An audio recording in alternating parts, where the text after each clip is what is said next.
Graça e paz, gente querida, povo de Deus. É uma alegria muito grande poder estar chegando até você através desta live, chegando até você, minha irmã preciosa, meu irmão precioso, pessoas de grande valor, pessoas compradas pelo sangue do Senhor Jesus, propriedade exclusiva de Deus.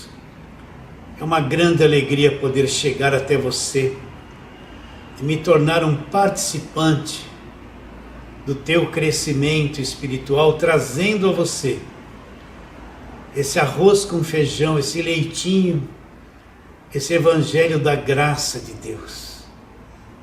Esse evangelho sem muita aparência, aparentemente, mas quando entendido aqui no coração, quando eu olho para a cruz e entendo o que aconteceu ali na cruz. Quero até ler para você agora, primeira carta de Paulo aos Coríntios, capítulo de número 3, onde Paulo diz no versículo 18, aliás, primeira carta de Paulo aos Coríntios, capítulo 1, versículo 18, ele diz assim: certamente a palavra da cruz é loucura para os que se perdem, mas para nós que somos salvos, o que é a palavra da cruz? É o poder de Deus. E o que é a palavra da cruz? É pregar o Cristo crucificado. A palavra da cruz que Paulo diz que é poder de Deus é o Cristo crucificado, o Cristo morto na cruz. Olha o que Paulo fala, versículo 23. Mas nós pregamos Cristo crucificado, escândalo para os judeus, para aqueles que estavam debaixo da lei, e loucura para os gentios. Mas para os que foram chamados, tanto judeus como gregos, pregamos o que? Cristo crucificado. Na ótica de Paulo, o que é Cristo crucificado? Ele fala: poder de Deus e sabedoria de Deus. Isso não tem muita aparência, não tem muita atração, mas quando aqui dentro no meu espírito é revelado a palavra da cruz, o Cristo crucificado, tudo que aconteceu na cruz a meu favor, quando isso é revelado no meu interior, eu entro num novo patamar espiritual. Eu encontro o meu lugar nas regiões celestiais. Eu encontro realmente o que é o evangelho da graça de Deus. Porque a cruz é o centro de todas as coisas. A morte de Cristo na cruz é o centro de todas as coisas. De onde vêm todas as bênçãos? Por que Efésios 1:3 diz que fomos abençoados com toda sorte de bênçãos espirituais nas regiões celestiais? Como isso se tornou possível? Se tornou possível porque ali na cruz Jesus disse: está consumado. E ali ele morreu, se tornou o Cristo crucificado. O que foi que destruiu o diabo na cruz? O que foi que destruiu o diabo, conforme Hebreus 2,14? Foi o Cristo vivo ou foi o ressuscitado? Nenhum dos dois. O que destruiu o diabo foi o Cristo crucificado. O que está escrito? Para que por meio da sua morte destruísse o que tinha o poder da morte, a saber, o diabo. Então o que foi que destruiu o diabo? Não foi nem o Cristo vivo e nem o Cristo ressuscitado. Foi para que por meio da sua morte, quando ele morre, se torna o Cristo morto, o Cristo crucificado. Foi isso, presta atenção, foi isso que destruiu o diabo, conforme Hebreus 2,14. Isso não tem muita aparência. O sistema religioso esconde a cruz de Cristo, mas para nós que entendemos isso aqui dentro do nosso coração, quando nos é revelado a grandeza da obra da cruz, e Paulo pregou muito o Cristo crucificado. Paulo não pregou só o Cristo ressuscitado, também pregou, Mas Paulo pregou muito o Cristo crucificado. O que Paulo falou do Cristo crucificado, da obra da cruz, ele mesmo disse, acabei de ler, vou ler de novo. Certamente a palavra da cruz é loucura para os que se perdem, mas para nós que somos salvos, o que é a palavra da cruz? Poder de Deus. Ele não falou a palavra da ressurreição, ele falou a palavra da cruz. Mas nós pregamos Cristo crucificado. Paulo pregava o Cristo crucificado? Pregava. O que é o Cristo crucificado? Aquele que morreu por cada um de nós. Então eu tenho esse privilégio de poder chegar até você com essa palavra. Eu sei que eu não tenho poder nenhum de te convencer, de te persuadir de nada. Porque se eu tivesse esse poder, seria coisa humana, coisa de homem. Mas eu não conto com persuasão humana, nem poder humano. Eu acredito que quando a palavra da cruz é pregada, Deus se manifesta. O poder de Deus se manifesta. Quando a pessoa entende, recebe isso, e dentro dela vai se manifestar a revelação da verdade.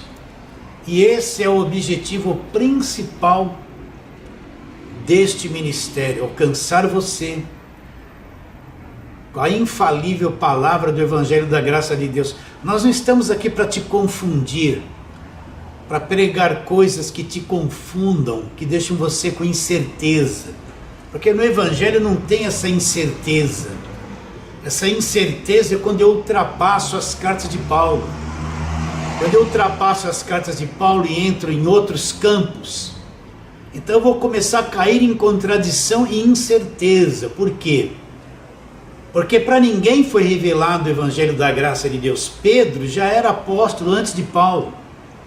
João, Tiago, Judas também já eram apóstolos antes de Paulo.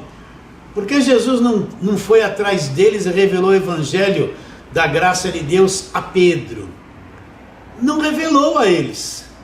Mas lá em Atos 9 foi atrás do perseguidor, aquele que perseguia a igreja, que era Paulo, e revelou o Evangelho da Graça de Deus para Paulo, levou Paulo até o terceiro céu, e ouviu palavras inefáveis.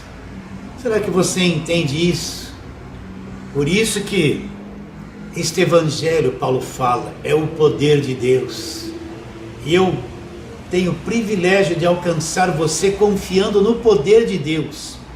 Não confie em nenhuma estratégia humana, nenhuma sabedoria humana. Não acho que eu sou grande coisa. Entende? Apóstolo, longe de mim ter este peso posto pelo homem. Será que você entende? Basta ser uma voz e nada mais. E se isso acontecer dentro de você, isso para mim é a maior riqueza.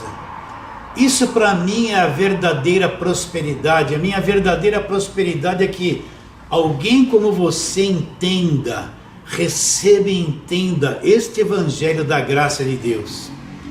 E assim eu me torno um colaborador do teu crescimento espiritual. Vamos à palavra de hoje. Segunda carta de Paulo a Timóteo, capítulo 1, e vamos ler versículos 8 a 10, que diz assim,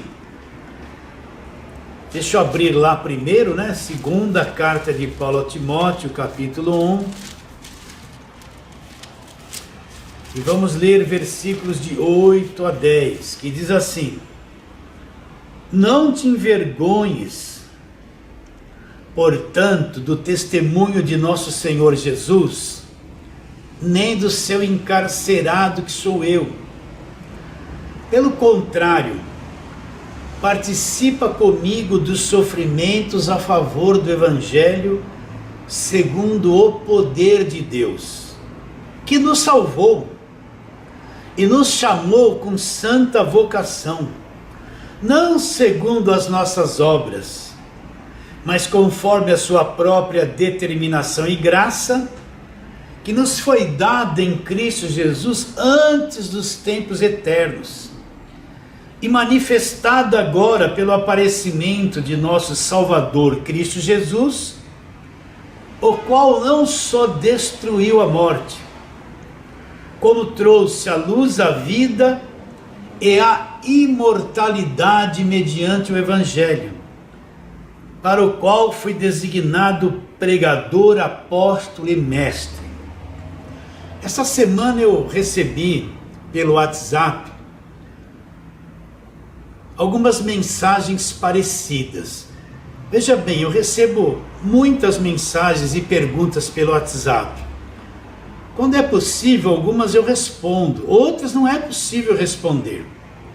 Não tem condições, é pouco tempo para ficar respondendo perguntas, porque muita gente pergunta coisas constantemente. Existe muita gente com a mente confusa, mesmo estando no Evangelho da Graça de Deus, porque fica ouvindo muitas vozes e fazem perguntas que revelam um desconhecimento daquilo que já aconteceu na cruz.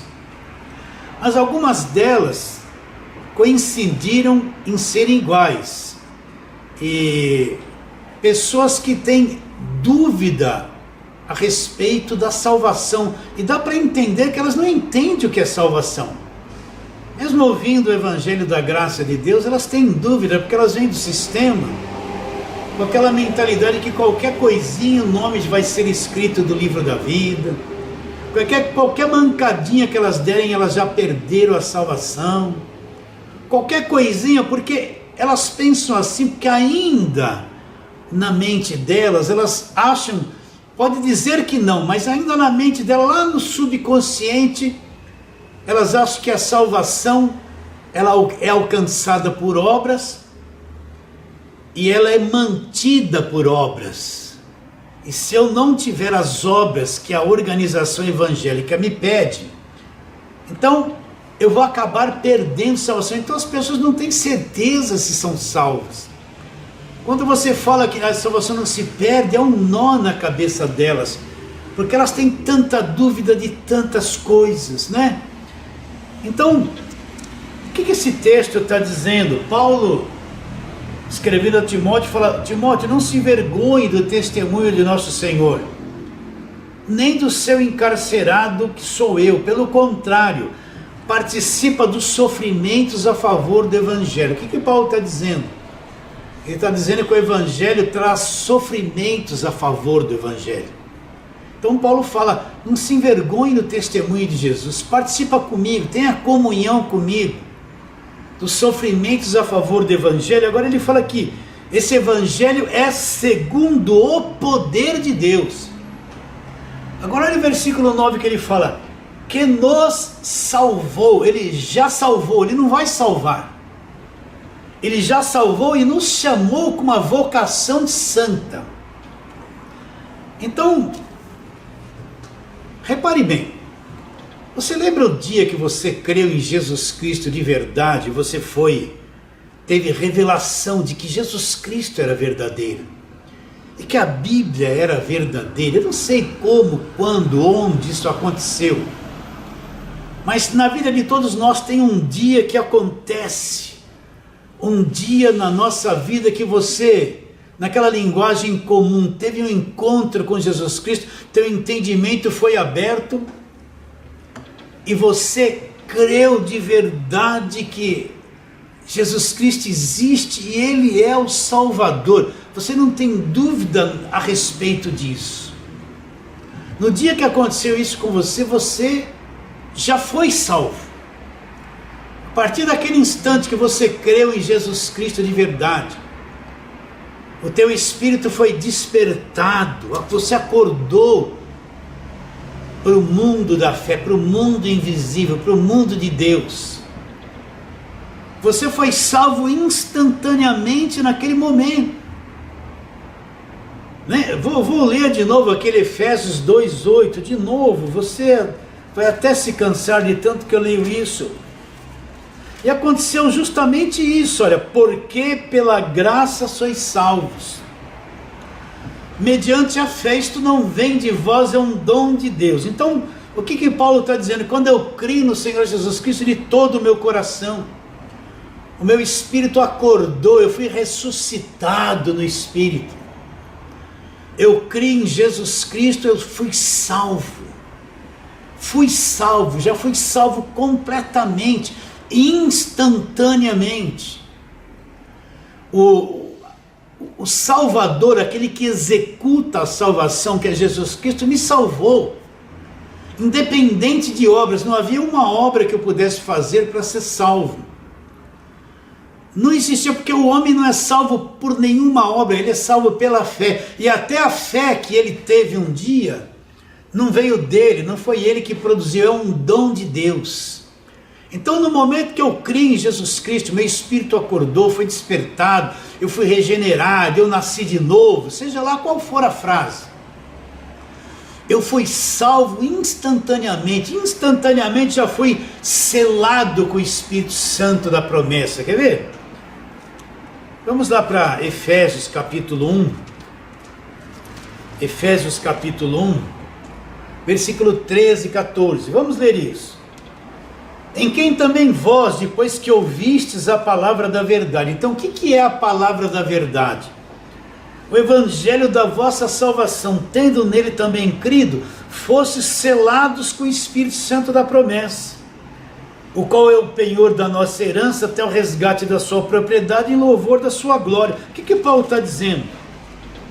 Quando eu ouvi a palavra da verdade, o evangelho da minha salvação, que eu criei em Cristo, o que aconteceu instantaneamente? Eu fui selado com o Espírito Santo da promessa. Eu sou salvo. Eu não vou ser, eu sou salvo. E o que acontece instantaneamente? Sou selado com o Espírito Santo da promessa. Eu passo a ser salvo e nunca vou perder essa salvação. O que mais que acontece comigo? Vamos lá para Colossenses, né? Repetindo os mesmos textos apaixonantes, profundos, reveladores. Então, Colossenses capítulo 1, versículo 13, tudo isso acontece instantaneamente. Não é um processo que vai acontecendo um pouquinho hoje, se eu buscar mais a Deus mais um pouquinho amanhã, e depois mais um pouquinho, e se eu participar de uma campanha mais um pouquinho, aí eu vou ficar o resto da vida tentando alcançar um pouquinho, cada partezinha da salvação. Não, isso é enganoso e mentiroso. Quando eu creio em Cristo de todo o meu coração, eu ouvi o evangelho, onde o centro é Jesus Cristo. Eu criei nele, fui selado com o Espírito Santo da promessa. Eu não busco mais o Espírito Santo. Não participo mais de campanha de busca do Espírito Santo, porque eu tenho ele habitando em mim constantemente. Passei a ser santuário de Deus, templo do Espírito Santo. E que mais que acontece? Colossenses 1,13, ele nos libertou do império das trevas e nos transportou para o reino do Filho do seu amor, no qual temos a redenção e a remissão dos pecados. Então, antes de eu crer em Jesus Cristo, eu vivia aprisionado nas trevas, escravizados pelo império das trevas, acreditando em mentiras, não tinha conhecimento de Deus, sofria por causa disso, pagava penalidades, passava sofrimento, vivia angustiado, aprisionado em prisões de ignorância, mesmo sendo religioso. Mas quando eu criei nele, que fui selado com o Espírito Santo, já fui salvo, ele me libertou do império das trevas, todas as prisões da mente que eu tinha, todas as prisões religiosas, prisão do império das trevas, tudo que me prendia. Olha como isso é poderoso. O meu Salvador executou a salvação em mim. Ele vem e me liberta de todas as coisas. Instantaneamente, quando eu creio em Cristo de todo o meu coração. Fui selado com o Espírito Santo da promessa, liberto do império das trevas, totalmente liberto de tudo. Não preciso mais de culto de libertação, culto disso, imposição de mãos, unção com óleo, toda essa parafernália que o falso evangelho faz. Não preciso levar rosa ungida para casa, não preciso levar óleos de Israel para casa, água do Rio Jordão. Tudo isso é um grande embuste, uma enganação que aprisiona as pessoas, que mantém elas encarceradas na ignorância da religião. Não precisa de nada disso. No dia que eu criei em Cristo de verdade, que eu nasci de novo, fui regenerado, meu espírito foi despertado, acordei do sono, fui selado com o Espírito Santo da promessa, liberto do império das trevas. Todas as cadeias da ignorância, de tudo, foram totalmente foram limpas da minha vida. Já sou salvo. O que é alguém salvo? Que foi liberto do império das trevas. Não existe mais prisão na vida dele, não existe mais cadeias, não existe mais diabo na vida dele. Foi tudo removido pelo meu Salvador, que executou a salvação. Quem executa a salvação é Jesus Cristo. Ele é meu Salvador, o meu Salvador vivo, que me salvou, me libertou de tudo e me mantém salvo.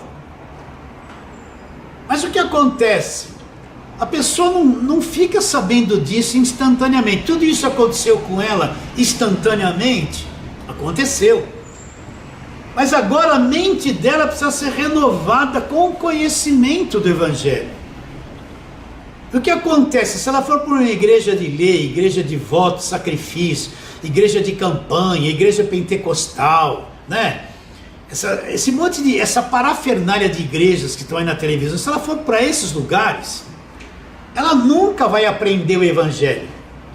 Vão encher ela de campanha, de culto da vitória, 7 passos para isso, 7 passos para aquilo, 7 voltas da muralha de Jericó, vão encher ela de sacrifícios para fazer, encher ela de envelopes para fazer. Ela nunca vai ser liberta. Vai ter um culto especial nesse dia, que é o culto da libertação, onde ela vai ficar, sai.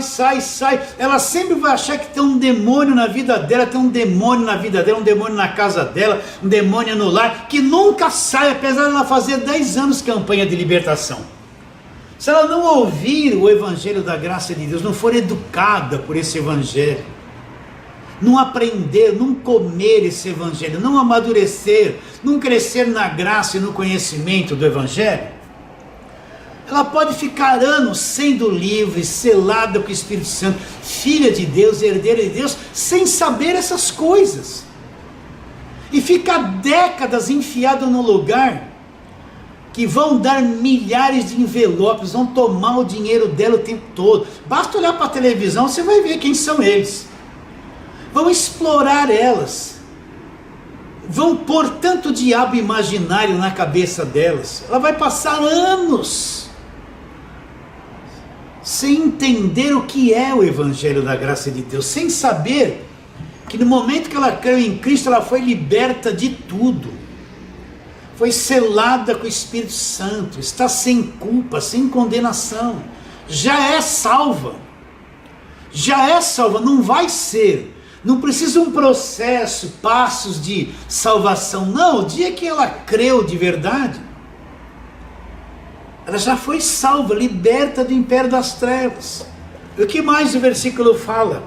Vou ler de novo. Nos libertou do império das trevas, nos transportou para o reino do Filho do seu amor. Olha o versículo seguinte: no qual, neste reino, o reino do Filho do seu amor é o reino de Jesus Cristo, que foi implantado em nós, e nós fomos implantados nele. Então, quando eu criei em Jesus Cristo, fui liberto do império das trevas, já sou salvo e nunca vou perder a salvação. Cristo me salvou e me mantém salvo até o fim.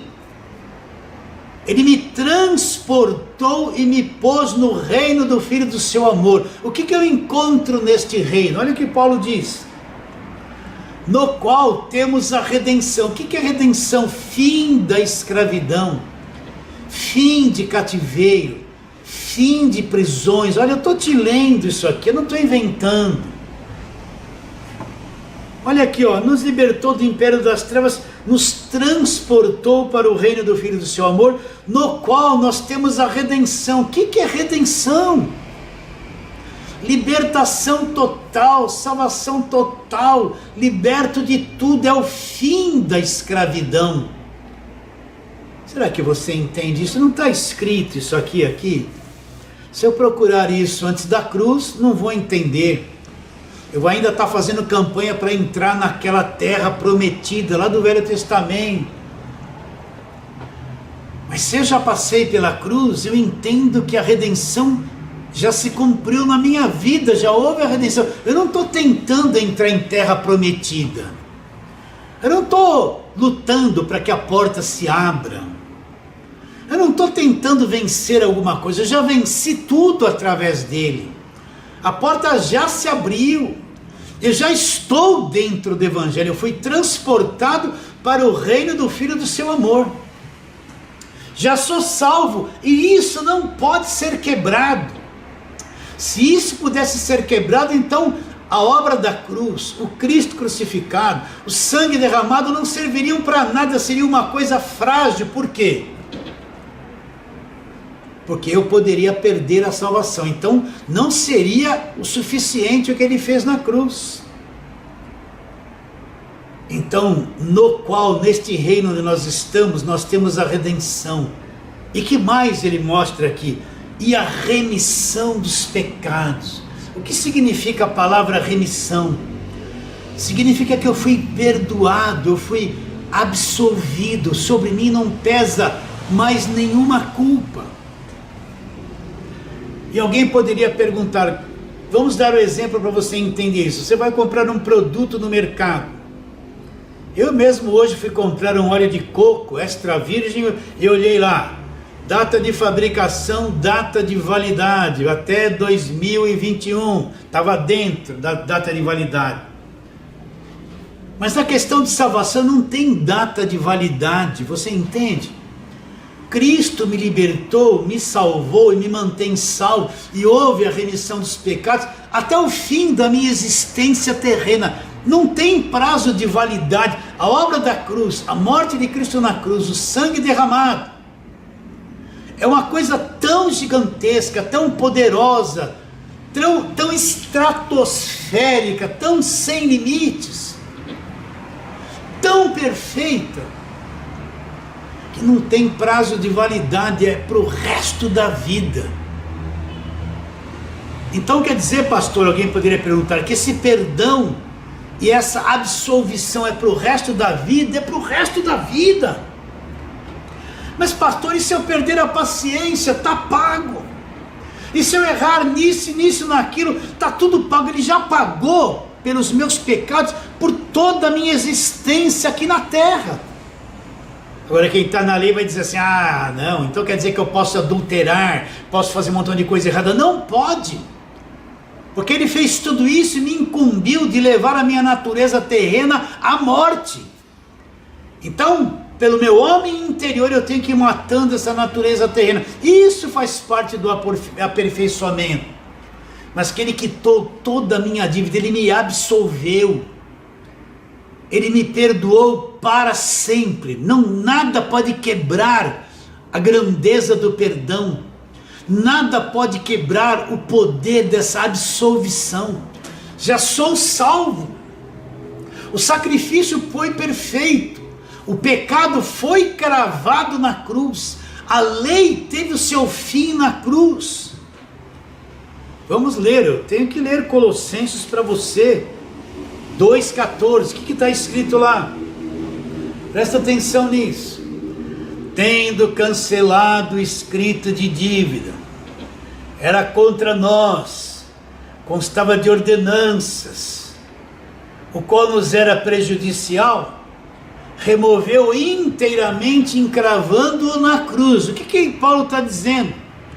Que o escrito de dívida, que eram as ordenanças da lei, que era contra nós, que apontava e cobrava o nosso pecado, nos era prejudicial. Cristo removeu inteiramente, ele removeu inteiramente, encravando na cruz. Então tudo que me acusava, que me condenava, que me cobrava, Cristo removeu tudo. encravando isso na cruz. Será que você entende que os pecados foram pagos na cruz? Quando as pessoas ouvem o pecado foi pago na cruz, ela pensa passado e presente, mas não tem nenhuma noção que foi pago até o futuro. Está tudo pago, está pago por toda a nossa existência terrena, presente, passado e futuro. Ele pagou por tudo. Será que você entende a grandeza do que Cristo fez na cruz? Ele removeu a lei. Ele removeu a lei, então não tem mais o órgão acusador, o órgão condenador. Quando um promotor ele vai agir contra o réu, ele tem que estar baseado na lei. E baseado na lei que ele promoveu acusação contra o réu, e baseado na lei ele vai tentar condenar o réu.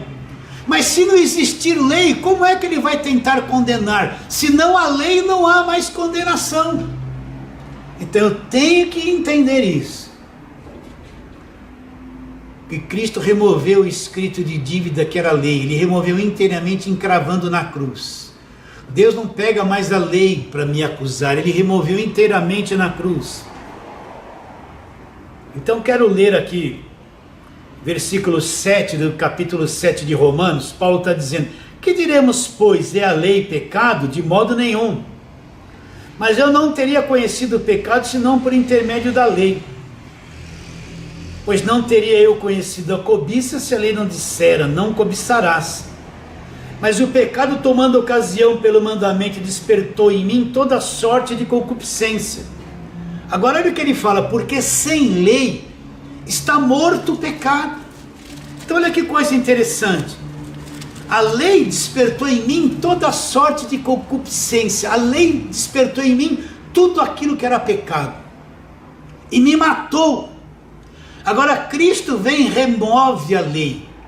Removeu a lei na cruz, acabou a lei. E se não existe lei, então o pecado está morto. O que é que dava vida ao pecado? O que dava vida ao pecado era a lei. Agora Cristo removeu a lei. O pecado morreu, porque não tem mais lei que dá vida ao pecado. Então o pecado está morto.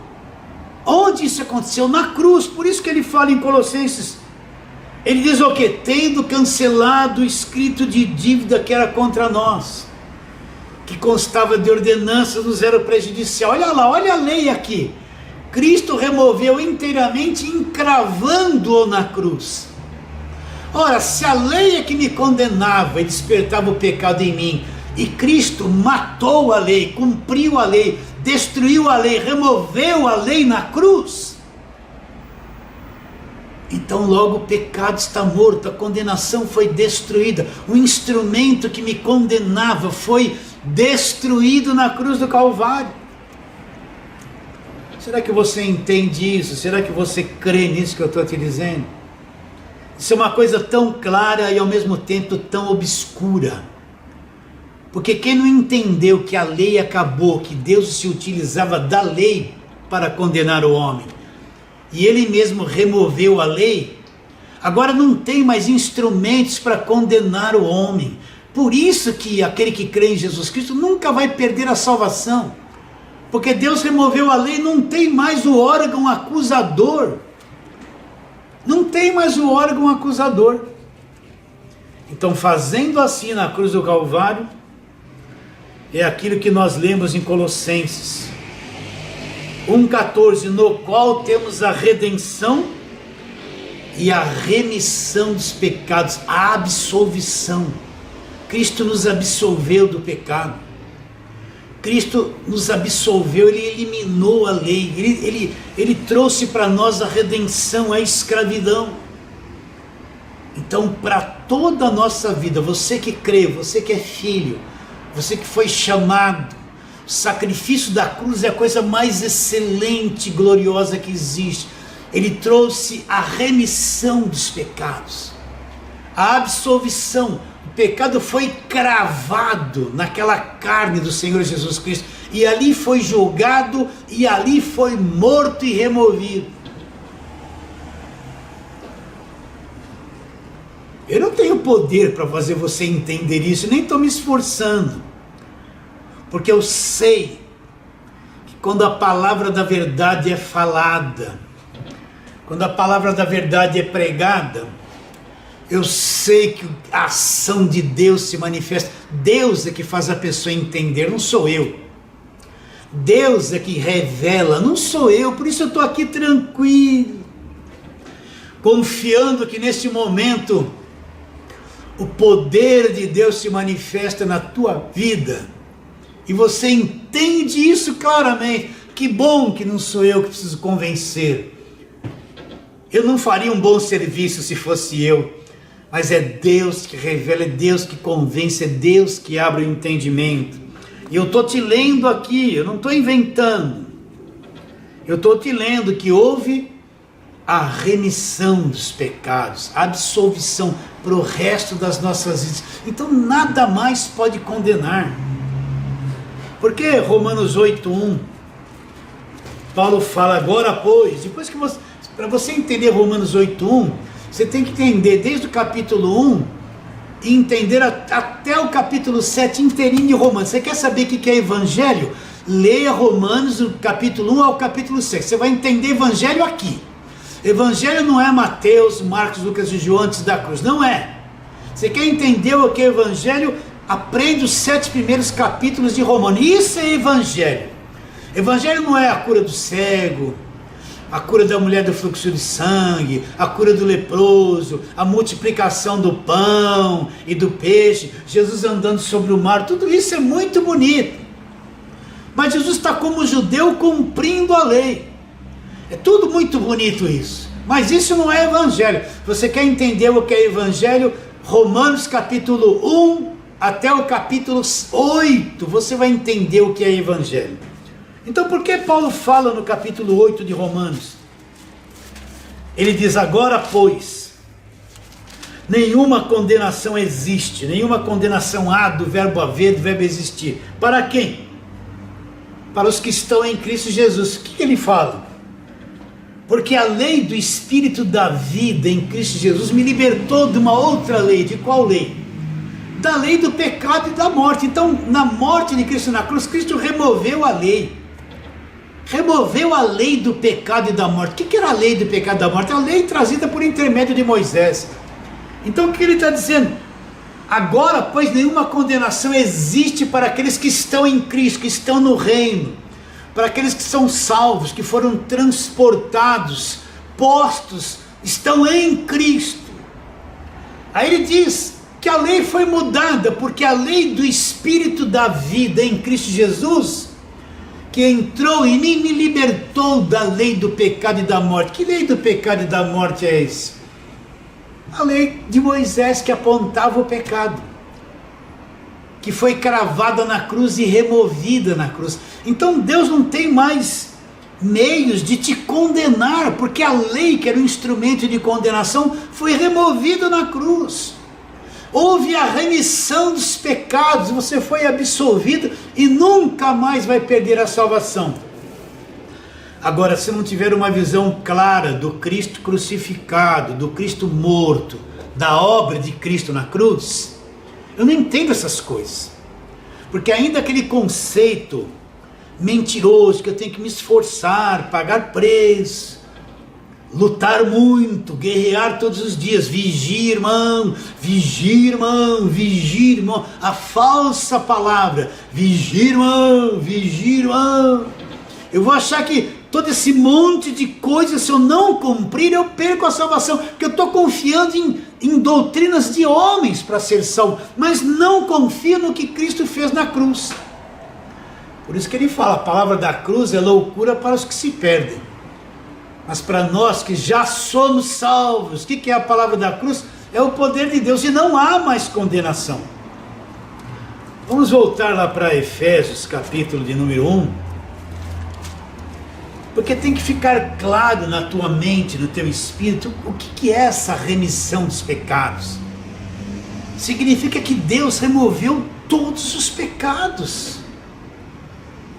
Houve a remissão, Ele perdoou tudo e removeu tudo, e me absolveu Baseado em quem? Em algum feito meu? Baseado em alguma obra pessoal? Não!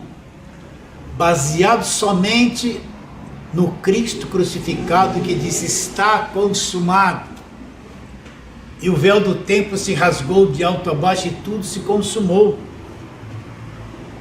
Então, capítulo 1 de Efésios. Vamos ler desde o versículo 3, né? Você que pergunta sobre predestinação, ó. Está escrito aqui, ó. Efésios 1, 3.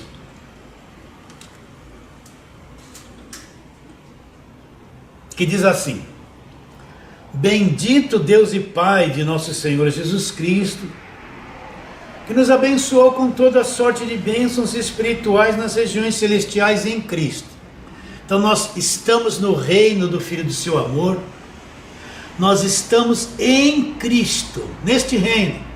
É nesse lugar que Ele nos abençoou com toda sorte de bênçãos espirituais nas regiões celestiais.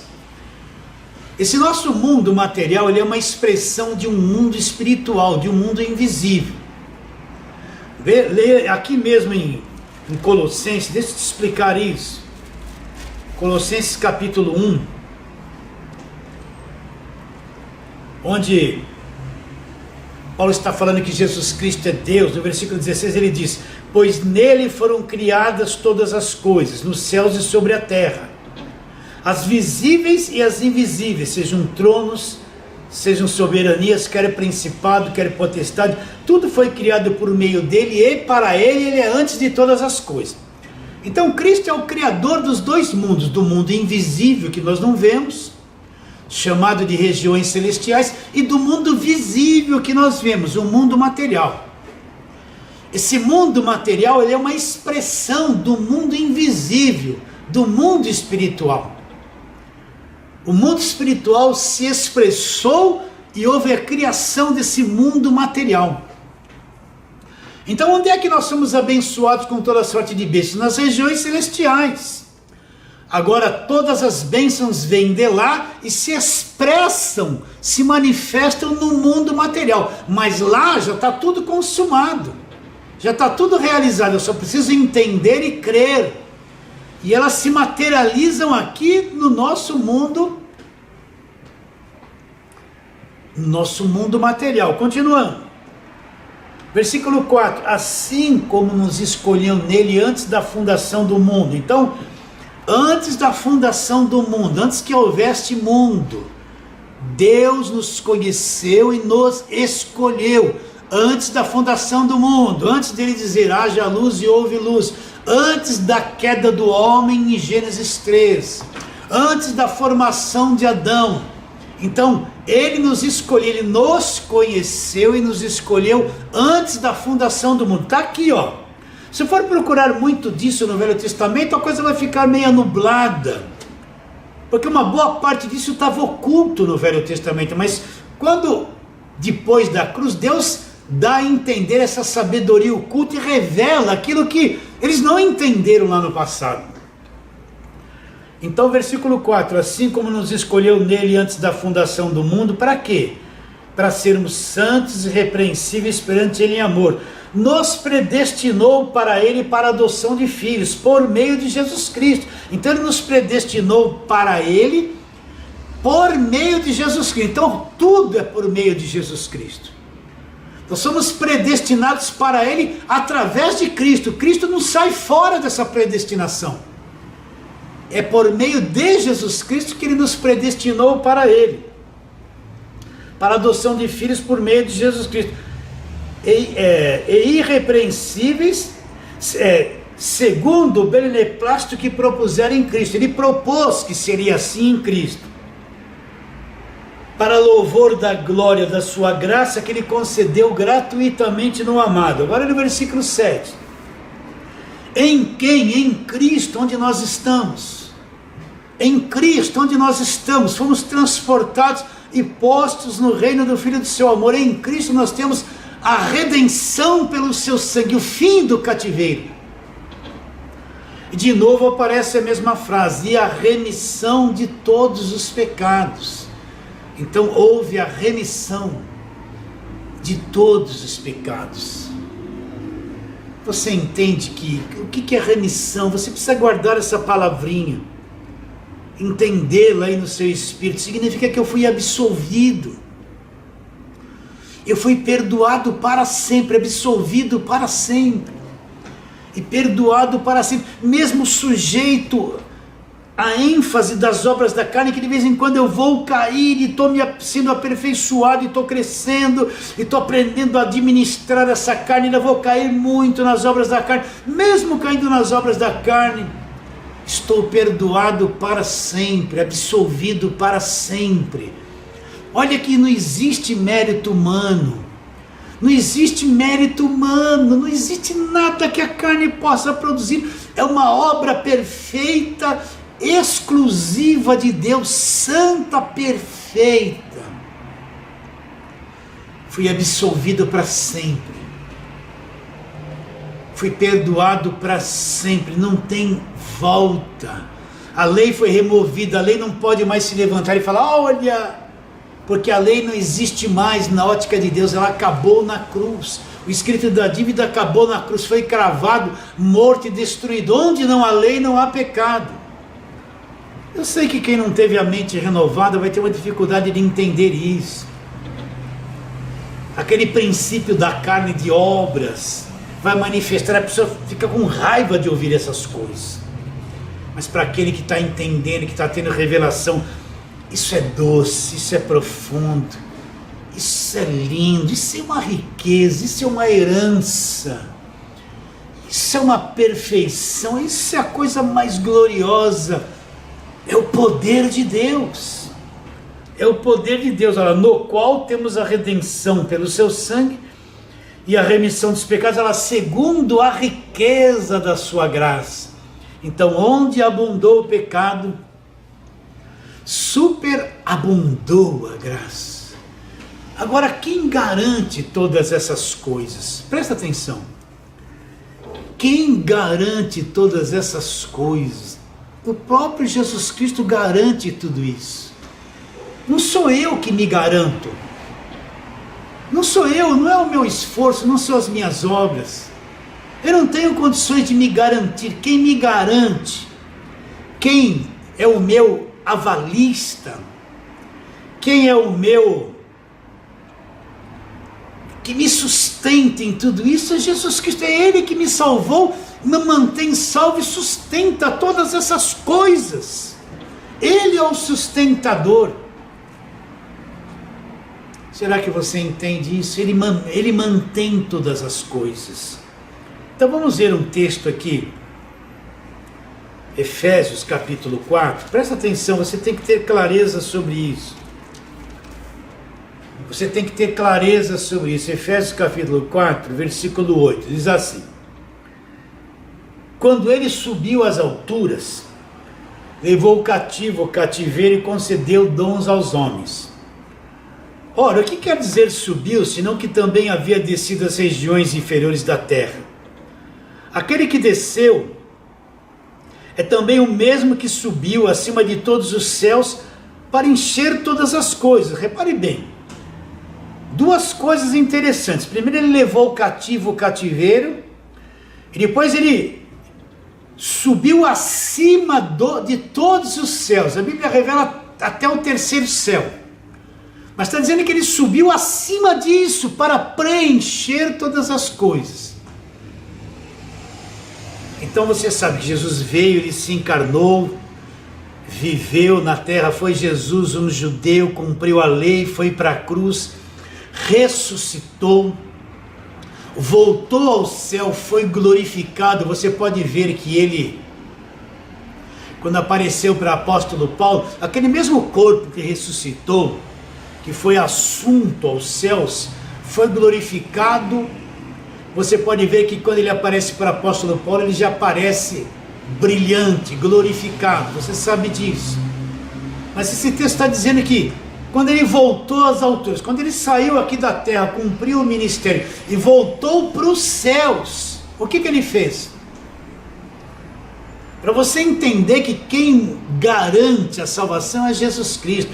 quem nos sustenta é Jesus Cristo, quem nos mantém é Jesus Cristo, não é o meu esforço. Então ele diz, quando ele subiu às alturas, levou cativo o cativeiro. O que será que o apóstolo Paulo tinha em mente, quando ele fala assim, que quando Jesus voltou às alturas, voltou lá para os céus, de onde ele havia descido às partes inferiores da terra e se humanizado, Paulo fala que ele levou cativo o cativeiro, ele aprisionou, ele levou cativo o cativeiro. Quando fala cativeiro, o que Paulo tem em mente? Os pecados, diabo, escravidão, culpa, condenação. Está dizendo que quando Cristo ressuscitou e voltou aos céus, ele levou aprisionado, levou cativo o cativeiro. Tudo, olha meus irmãos, vocês têm que entender isso. Você tem que entender isso. Quando ele voltou para os céus, ele levou uma coisa com ele. Levou cativo o cativeiro, tudo que era prisão, escravidão, pecado, condenação. Tudo que condenava o homem, que aprisionava, que culpava o homem, o diabo, seja lá o que for. Ele levou cativo o cativeiro, ele aprisionou, trancafiou, aniquilou, levou cativo o cativeiro, tudo, ele levou cativo o cativeiro. Será que você entende isso? Então quem é que me mantém salvo? É Ele. Quem é que me mantém justificado sem culpa? É Ele. Quem me mantém filho de Deus? É Ele. Quem me mantém vivo? É Ele. Não, nenhuma obra que eu possa fazer tem condições de me manter salvo. Na mente do falso evangelho é isso: você foi salvo, agora se cuida, vigia, faz isso, faz vigília, faz jejum, vigia, irmão, sobe no monte, desce no monte, paga preço, faz sacrifício, faz voto. O tempo todo você está sendo chamado a fazer coisas para você manter a sua salvação. E se você der mancada numa delas, seu nome vai ser riscado do livro da vida. Não é verdade isso? Se você falhar alguma delas, o teu pastor vai te dizer, perdeu a salvação, vai para o inferno. Vai falar isso ou não vai?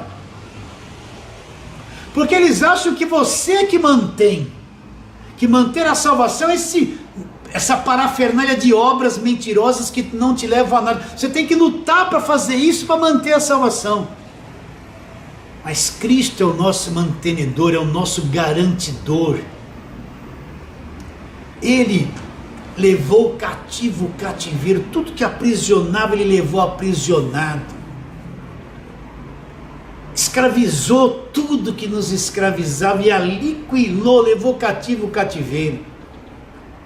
Quando que aconteceu isso? Quando ele voltou nas alturas, voltou para o céu, porque ele havia descido do céu. Esse feito homem, depois que ele cumpriu todo o seu trabalho aqui, ele voltou para assumir o lugar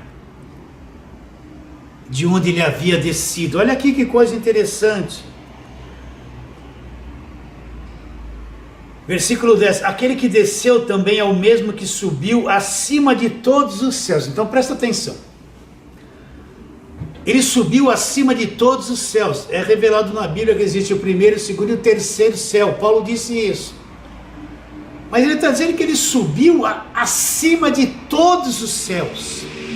Ele está numa posição de Deus elevadíssima, acima de todos os céus, acima de todas as coisas, acima de tudo.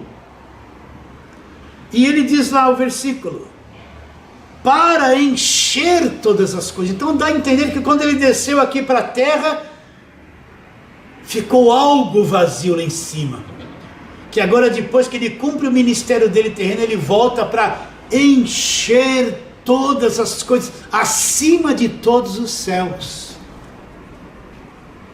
Olha a grandeza de quem é ele.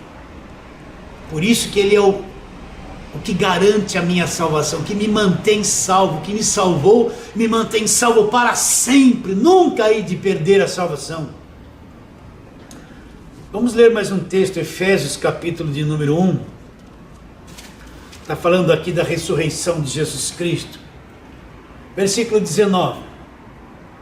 E qual a suprema grandeza do seu poder para com os que cremos, segundo a eficácia da força do seu poder, o qual exerceu ele em Cristo, ressuscitando-o dos mortos, fazendo assentar à sua direita, nos lugares celestiais, acima de todo principado, potestade, poder, domínio, de todo nome que se possa referir, não só no presente século, mas também no vindouro, e pôs todas as coisas debaixo dos pés, e para ser o cabeça sobre todas as coisas, o deu à igreja, qual é o seu corpo, a plenitude daquele que tudo enche em todas as coisas.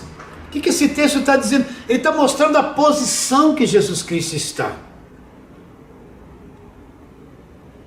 O qual exerceu ele em Cristo, ressuscitando dentre os mortos, fazendo sentar à sua direita nos lugares celestiais. Então Cristo agora está nas regiões celestiais, acima de todos os céus, preencheu todas as coisas, acima de todo poder, autoridade, domínio, tudo que você possa imaginar.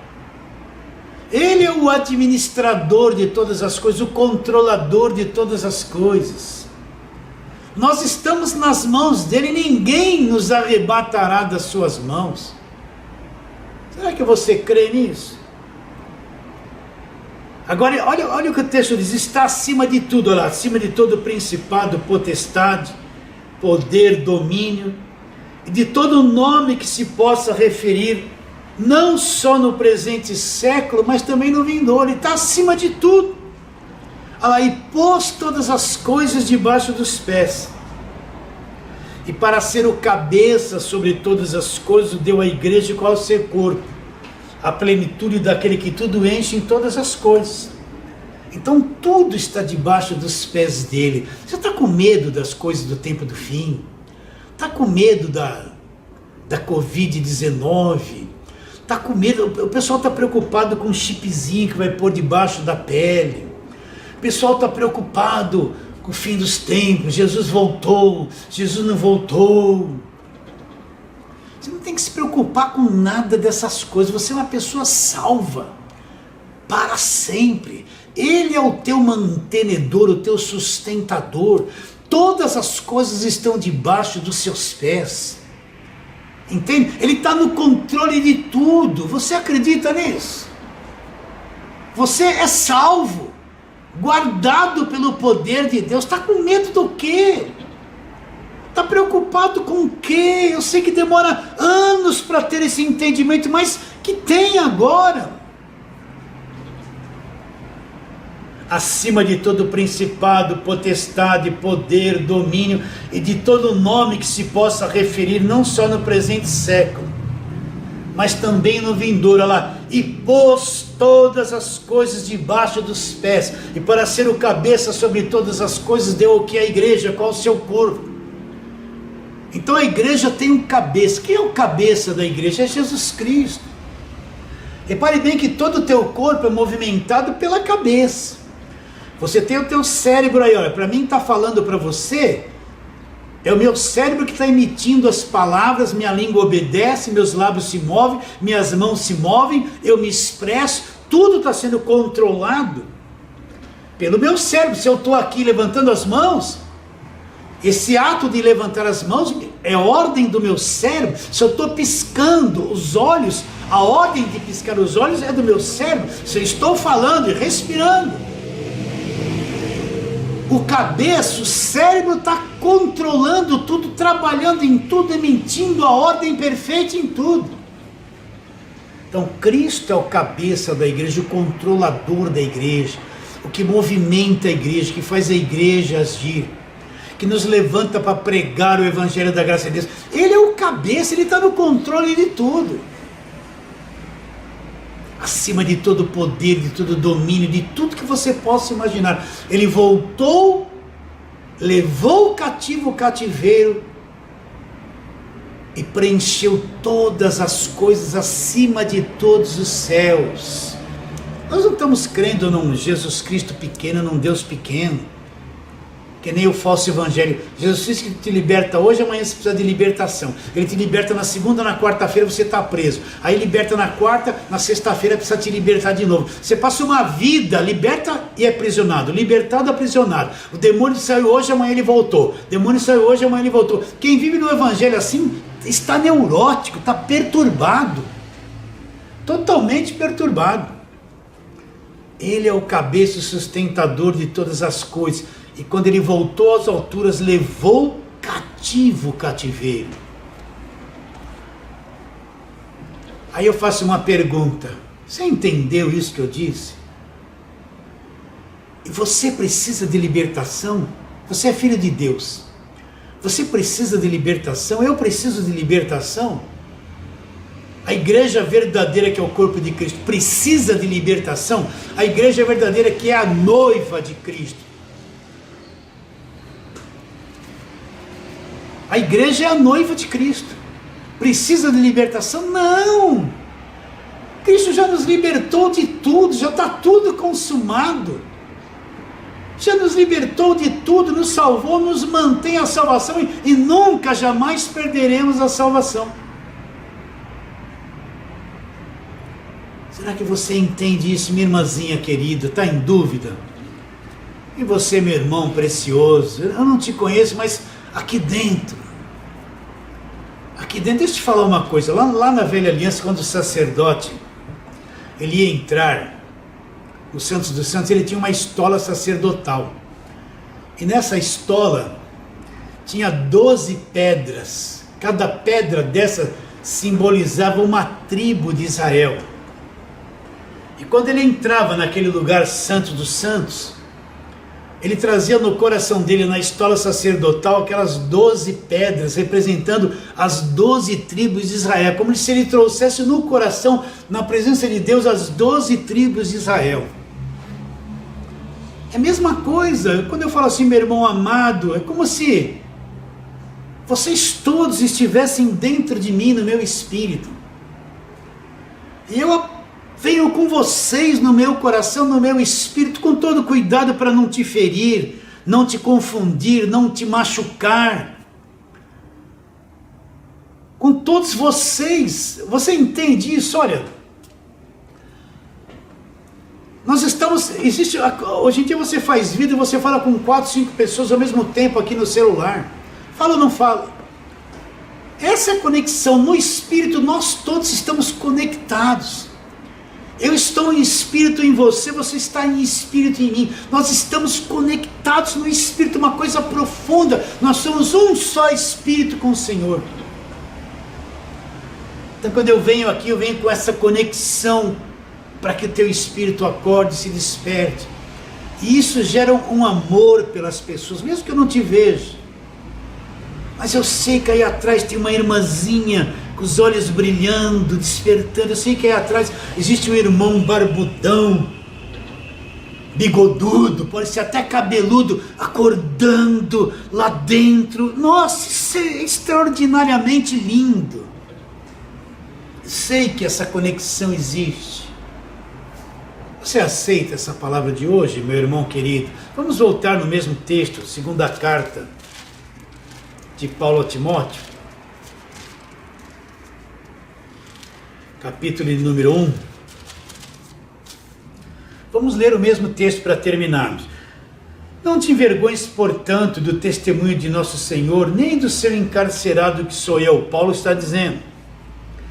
Pelo contrário, participa dos sofrimentos a favor do Evangelho segundo o poder de Deus. Como Paulo chama o Evangelho? O Evangelho segundo o poder de Deus. Olha lá. Que nos salvou, já salvou, ele já executou a salvação na nossa vida. Salvação para nós é assunto encerrado. Que nos salvou, ela nos chamou com santa vocação, não segundo as nossas obras, mas conforme a sua própria determinação e graça, que nos foi dada lá em Cristo, quando? Antes dos tempos eternos. E manifesta agora. Quando que isso se manifestou? Se manifestou agora pelo aparecimento do nosso Senhor e Salvador Jesus Cristo. Significa que antes de Jesus se manifestar em carne aqui na terra, Essas coisas não haviam se manifestado, estavam ocultas ainda. Por isso que se eu ficar com a mentalidade só no Velho Testamento, eu fico cego por Evangelho. Porque isso se manifestou da cruz para frente. E manifestado agora pelo aparecimento de nosso Salvador Jesus Cristo, o qual não só destruiu a morte, ele destruiu a morte na sua ressurreição, e ele trouxe a luz, a vida e a imortalidade, mediante o que? O Evangelho. Então o Evangelho traz para nós a imortalidade, ele já nos salvou e nos chamou com santa vocação. Ele trouxe para nós a luz, a vida e a imortalidade. Você sinta o peso. Ele trouxe a imortalidade. Por qual meio?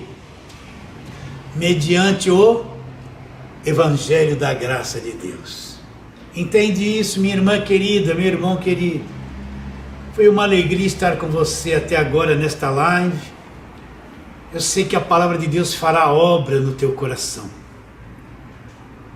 Esse é o meu tesouro, a minha riqueza, saber que a palavra de Deus fará obra no teu coração. E eu vou me despedindo de vocês por aqui, declarando aquela frase que eu gosto de dizer para você. A sua vida, minha querida irmã, sua vida, meu querido irmão, vale mais que o mundo inteiro.